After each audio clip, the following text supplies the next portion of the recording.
ඇති ලක්ෂ වතාවකට වැඩියෙන් අහල නත්ති මේ සරණං අඤ්ඤං ධම්මෝ මේ සරණං වරං පිනදුනි ධර්මයෙන් තොර සරණක් අපිට නැහැ.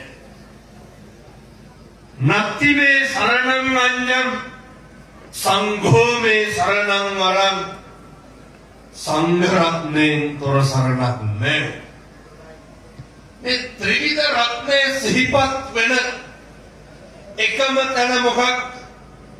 පන්සල්. දලදා හාමුදුරුවෝ වදින්න යනකොට හේවිසි ශබ්ද පූජාව ඇහෙනකොට ඇතිවෙන හැඟීම මිනිස්සුන්ට නිකම්ම හැඟීම ඇති වෙනවා. මොකක්ද? බුදුහාමුදුරුවෝ ගාවට ආවා වගේ හැඟීම. පන්සලට එනකොට මේ මෙච්චරයි අපිට නිවෙන්න තියෙන්නේ. කිම්බලන් ඇයි මෙච්චර දහස් ගාණක් මිනිස්සු බණ අහන්නේ? කොහොමද දැන් මේ දෙසැම්බර් මේ දවස් ටික ගත්තත් නායක හඳුරන්නේ මම ලක්ෂ 7කට වැඩි බණ කියලා දෙනවා. ඇයි මෙච්චර මිනිස්සුන්ට නිවෙන්න ඕනේ? මිනිස්සු පිච්චි මිනිස්සුන්ට සනසීමක් තියෙනවා.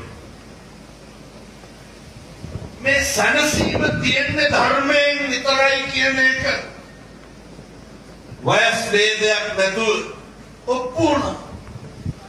මේ පුණ්‍ය භූමි තරුණයෝ කී දහහක් ඉන්නවා. මේ තරුණ මහත්තුරු සේරමා වෙයි මතක තියාගන්න. පුංචි දරුවාගේ ඉඳන් වයසක අම්මා තාත්තා දක්වා හැම කෙනෙකුටම ධර්මයේ පහස අවශ්‍යයි. වෙන මොකටද? හැම කෙනෙකුටම බුදුහාමුදුරුවන්ගේ කරුණාව අවශ්‍යයි. වෙන මොකේද? අපි නොකියුවට ඔබ තමයි යථාර්ථය.